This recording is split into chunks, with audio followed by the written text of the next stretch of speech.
He blood, he lit, right? He lit. So, over the next couple weeks, he really putting on for the set, right? Couple Crip dudes come in. He jumping out the window to spank him. You know what I'm saying? One Crip he had knocked out, right?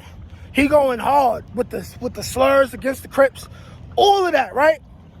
He going hard. He going hard. Like, yo, when I say he going hard, he was going hard, right? You would think he hated Crips his whole life, right? So boom. We're in the corridor. Just walking through the corridor, going somewhere. I don't know where we going. But he with his blood homies, right? And there's this dude. There's this dude who recognizes him, I guess, from the town. So the dude walks up to him, and then it appears that this dude tries to throw up Crip. You know, they got their whole, like, you know, like, handshake, left hand, right? So, but it looked like he before the dude could do that, he reached out his right hand and he gave dude a pound. Said a couple quick words, kept moving, right? So, keeping it moving, they noticed that. But they didn't notice that. This goes on, so now boom. It started looking a little shaky. Somehow, some way, this same dude ends up in a whole nother house, right? Mind you, this guy, he didn't change his name from the town really. All he did was add a blood at the end, right? So the same dude ends up in another house. He ends up amongst a couple other Crips, right? Some Crips that's official. And he ends up saying, hey, so my man's from the town is here. I don't know if they made him fold his flag or whatever. Blah, blah, blah. But my man's, his name is such and such, such and such. He says it to the Crip that's official. The Crip like, that nigga is blood. Like, what are you talking about? He like, blood? He like, nah, he Loke. He's like, his name is such and such Loke. So it's like, all the nigga did was replace the Loke with the blood name, right? Stupidity, I know. So now, this Crip, who's official, mind you, I say he's official, and he happens to be cool with not all the Bloods that whole way in the building, but a good amount of them, including the two Bloods that ran the crib that we in. So, go to Lola, they meet up with him, right? They tell him about the situation. So now the next day, they go to the little library, right? They bring this dude who allegedly is blood now, banging on Crips, but really was Crip. They bring him to the little library. They bring his mans. So now they get into a almost altercation where dude from the town like, yo, I thought you was tough. You came here not jacking Crip. You came here not jacking Crip, blah, blah, blah. So, dude denying it. He like, yo, listen, I don't know what you talking about. I was never Crip. This down the third, this down the third. At this point, the Bloods who run the Crip, they definitely believe he was Crip by how he acting and how he moving and just how shaky he look. But they rock him to sleep. And by rocking him to sleep, it's basically like playing the 4-day laws of power. Acting like you're not bothered about the situation. Acting like you're not going to do something to somebody, but know the reality you are. So they let maybe another week go by. They treat him the same. They don't act like nothing. They'll never bring up the situation. But then they get the iPod involved. And the iPod is the International Pop-Off Dummy. This is a dude who, a dayroom nigga, who wants to be blood, wants to get his weight up.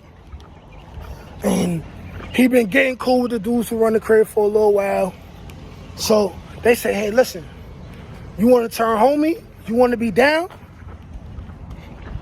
See that dude over there? He used to be Crip, pretend to be blood. We rocking him to sleep. I'm gonna give you this scalpel. And when I give you the word, eat his food. Eat his food and you home under me. Put your name in the paperwork. Blah, blah, blah, boom, boom, boom, bing, bing, bang, bang, bang, bing, bing, bing, bing, bing, bing, bing, right? So, they passing the weapon. They wait for the specific time. And the time was supposed to be when police was not looking. But they gave the dude the clue. He don't look to see the police catching him. He hesitates for a little while. Not too long, but like enough. And y'all know when you in street situations, a couple seconds hesitation could mean life or death. It could mean you hit your target, you won't hit your target.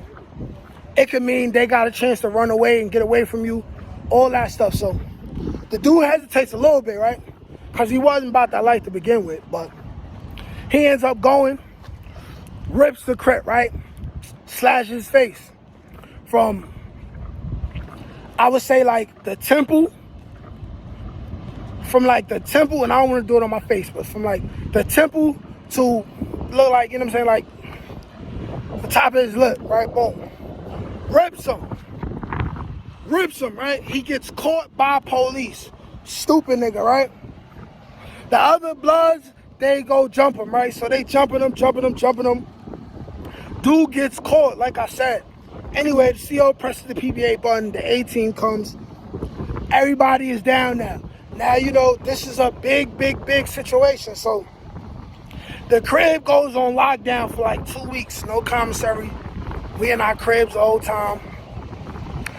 The main Bloods who was already there, like I said, they sent the international pop-off dummy, the iPod. And I'm going to do a video about what exactly the iPod is. But he basically is a crash dummy. But the crash dummy gets caught. He gets caught with the weapon, all that. Catches a new charge, goes to the box for a very long time. But guess what now? Now you get to be blood, buddy. He blood or whatever. He rolled off the strength of that. I don't know what happened to me. He was a day room nigga. I never cared who he was anyway, you know what I'm saying? But the dude got slashed. He ends up getting moved to a whole nother building. But word travels, you know, because jail's like high school. All it takes is for one person to tell one person, one or two kites, I mean letters. They get sent. Everybody knows what the situation is. So now, this dude gets no respect by the Bloods. You get violated by the Bloods. And also, you can't go back to the Crips because you denied being Crip. You turned Blood and was banging on Crips. So now, everywhere he go, he got beef with Bloods and Crips. Dudes trying to stab him. Dudes trying to cut him. Dudes jumping him. Eventually, he signs in the PC, and I don't know what happened after that, you know what I'm saying? Because I'm living my own life, you know what I'm saying? But this is what happens when you choose to join a gang and you want to be down, you want to be a wave rider. This is what happens when you want to be down with a gang so bad that you come in a part of a gang, right? You end up joining a different gang because they have beef with the gang that you want and you don't want to get crushed, so you roll with the rush. But then the rush finds out about you and they crush you anyway, and now you can't even go back to home team who you started with. Ladies and gentlemen, why join the gang? It's not worth it, man. I'ma always say this. Having a big homie is like calling another man daddy. Your father. So picture you didn't grow up with your father and then you join the gang. And now this dude who your age and maybe 5 years older than you, he telling you what to do. You risking your freedom, putting your life on the line. You in jail catching new charges for a nigga who don't care if you live or die for real. He just using you to get ahead. If you gonna do that, you ain't really a real man.